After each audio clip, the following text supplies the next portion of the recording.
Hey everybody, welcome back to Salt and Sanctuary. Today we're going to have more of a reasonable timed episode as we check out optional things. Also, we're going to finish up the Despondent Thief's questline.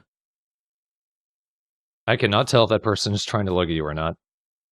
No, she's busy, quote-unquote, musing on things?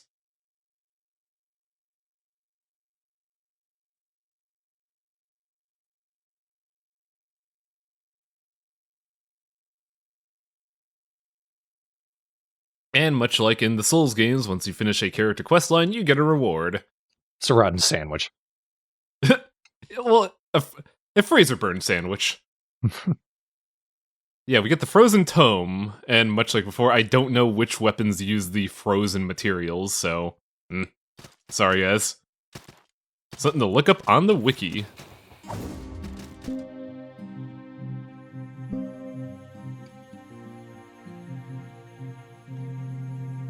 Wanted to take a look at the tome real quick.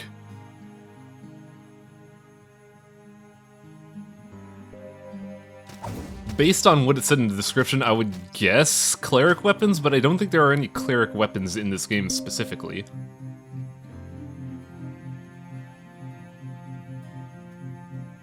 But yeah, for where we want to go next, we want to go to the Dome of the Forgotten. If I would ever click the button.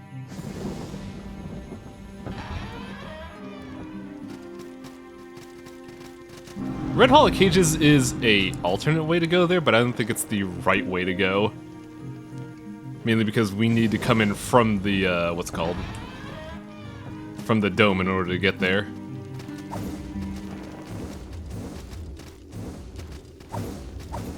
Now, if you remember, once upon a time, we got Blue Shift here.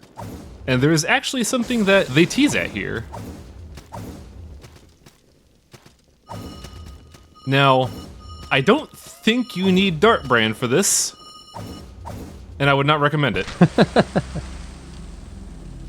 Yeah, that happens way more often than I'd like to admit.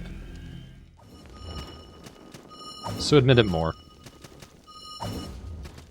Now, we are going to possibly the coolest entrance to an area in the game.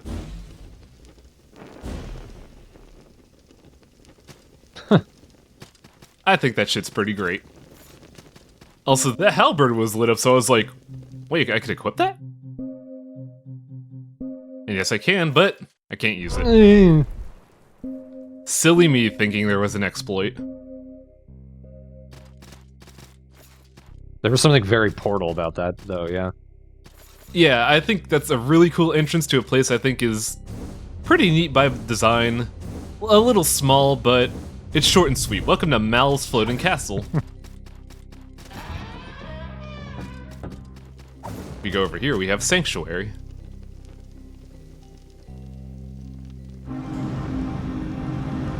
Now, you don't really have any reason to go back here once you clear it, but I put a stone guide there anyways because, hell, I have some. Also, last episode we got the leper ears, so let's turn those in. You know, when these people run past you, I imagine they just slap you upside the head. I thought you were gonna say in the butt. He's like, hey, buddy. They're not good enough friends yet.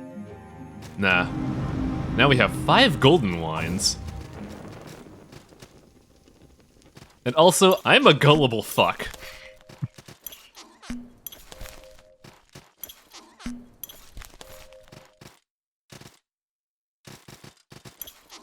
Jump, you egg. I like that one. Whee!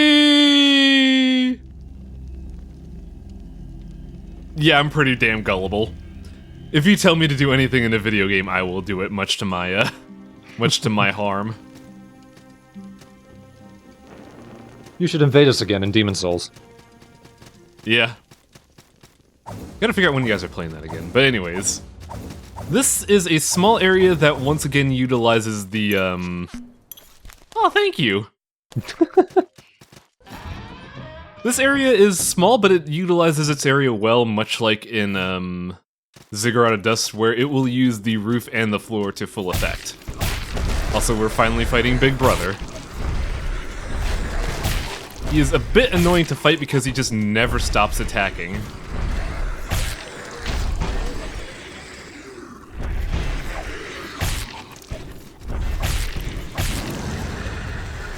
Fun fact, if you want to get weapons early, he is the only enemy that drops a Shimmering Pearl, barring the first boss in the game, and I mean the boss you're supposed to quote-unquote lose to. So if you want a Shimmering Pearl, the best place to get that early and not at the end of the game is here, and farm his 1 in 1,000 drop rate. Good. Also, here's the gimmick of this area. A lot of mimics. Almost every treasure chest in this area is a mimic. See that suspicious chest there? That sure is a mimic. They have a pretty unspectacular death moan. Yeah. The Silver Salt Charm is something I want to use more often, but I never find a reason to do so. Basically, it increases your attack power, but every time you swing, you lose salt. Now, I don't know if it's still in effect when you zero out on salt, and I don't recall how much salt it takes. I'll probably have to look at it on this video and figure it out. But it's something I would use, but I just never remember to use it.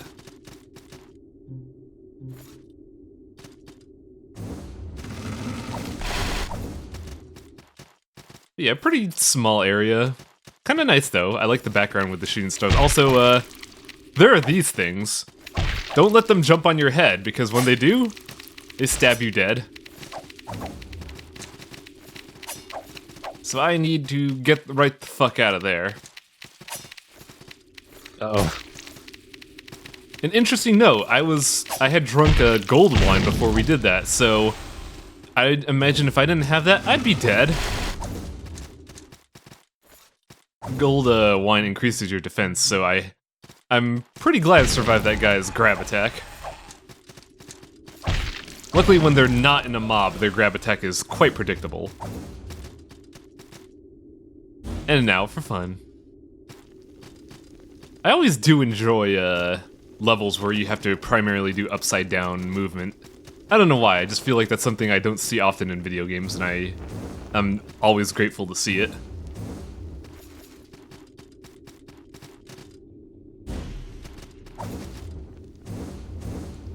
Treasure chest, but you know the MO of this area.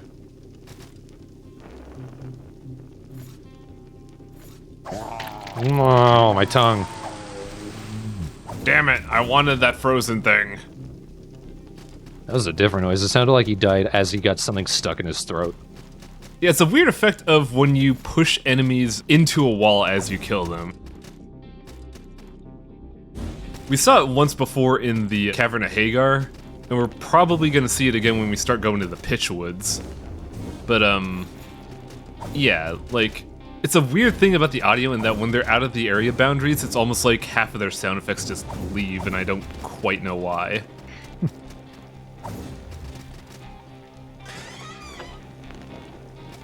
Luckily, that chest is not a mimic. If that was a mimic there, that would be a hard time to fight, if they were any difficult. Over here, though, is secret.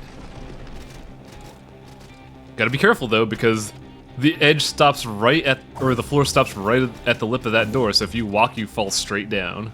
That's fucked up. A little, yeah.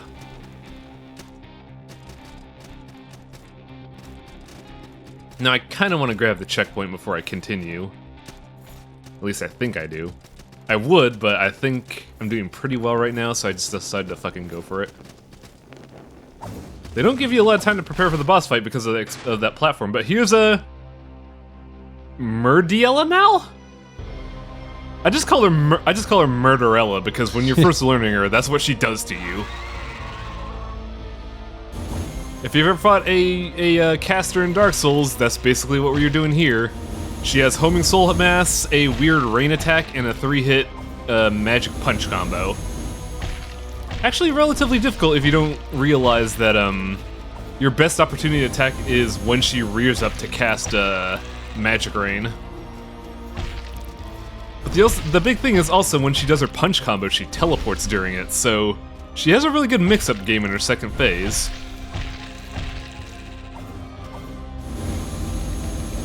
Oh boy. Right about there.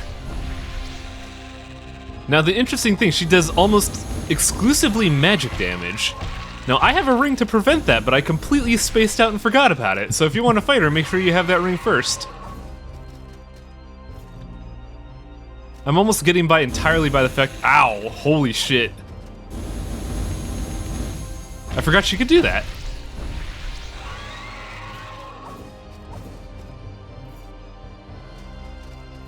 Also, right now, I'm under the effects of alcohol poisoning. Does that mean there will be 2 bosses now? Yes. Yeah. Sure, let's go with that. Took me a second. This is a pretty tough fight in the second phase because when she starts teleporting and doing her 3-hit combo, you have a hard time getting in attacks. And I also remember, hey, napkins can clean poison because that's how things work.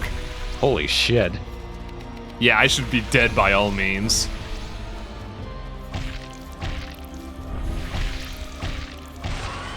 Luckily, a good poise break means she's dead. Now, one thing to note, you don't get salt for beating her. However, you do get an interesting thing, and I kind of like how messed up this is. There are 2 chests here. This one isn't a mimic, so you're like, oh, they're not gonna give me many more mimics, right? Wrong. One last mimic for the road. And here we get our salt. A literal box of salt. And that's it for Mal's Floating Castle. There's nothing else here. The only real incentive you would be to go here is to fight Mal for her ashes, because that gives you a really good caster weapon.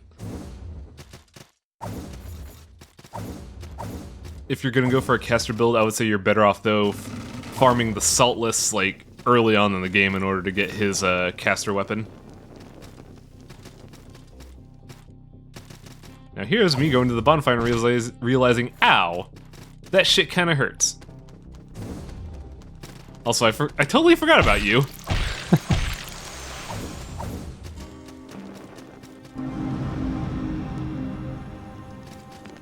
Then we got one more boss to face in this video.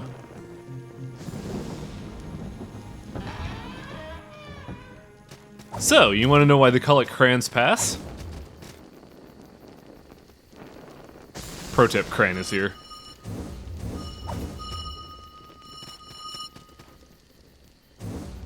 This is kind of the thing that makes me a little irritated about Red and Blue Shift. Because when you're learning this boss, you have to turn on a torch, then turn off a torch, then turn on a torch, and then turn off a torch again. And you're just like, whatever, dude. Also, this is me being gullible again. Use poison, and I think, huh, I can see the boss. Maybe I could fight him. In a cheap fucking way possible.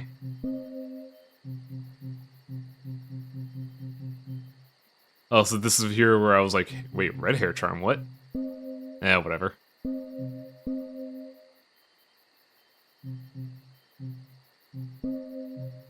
I still have a couple poison knives, though. Let's see what I could do. Nope. That didn't hit. Maybe, too far. What about here? Nah, still missed. You can't hit him when he's not in the boss phase. That's odd. I was just sitting there like, shit, this isn't gonna work. I think they want you to use poison resin and stuff during the fight, but that's not my style. I hit people with a Bodor. So, ow. Very rude. This is Cran's Pass because Cran's guarding it. So if, let's just say if Murdiella Mal was, the witch in Dark Souls 3, this is Artorias from Dark Souls 1. Oh. Well, good luck. He's very happy to see you. Amusingly enough, with gold wine and fire resin, he's kind of a chump. I remember having a lot of a hard time with this— wow, what am I saying? I remember having a hard time with this boss, mainly because he was so aggressive with the other weapons, but with a polearm, he's relatively easy. Though there is one part of the fight where you could just wail on him and do a lot of damage. right here when he's powering up. This is your cue to just beat on him until he's dead. Wow, he really is just straight up Artorias. Mm-hmm. See? He's even got the flip and everything. Luckily, the phase doesn't last long, and he has a propensity to do it a lot more often in phase 2. But that just also means you can beat on him more. And if you're just outside of his short range, he'll try to close the distance more than anything, which means his AI will be a little passive. He is also one of the few bosses that has no resistances to strike damage.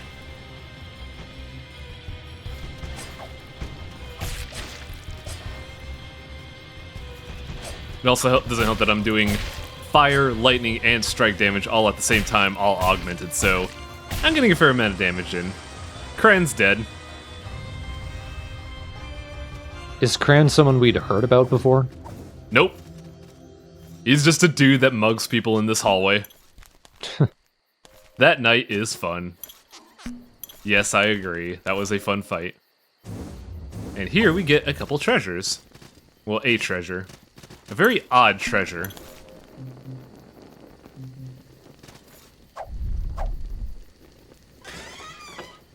We get a twisted heart. This is a material for a covenant we have not seen yet. And the only other way to do this is to, desecrate a sanctuary. So, next time on Darkest... I did it again. Don't run 3 LPs, kids. Next time on Dark Assaulting. Next time on Salt and Sanctuary, we are going to the, shit, I actually don't know. I know it's ruins. Hang on a second. I'm gonna look this up because, god damn it, I gotta know this. How professional are we in this LP for video games?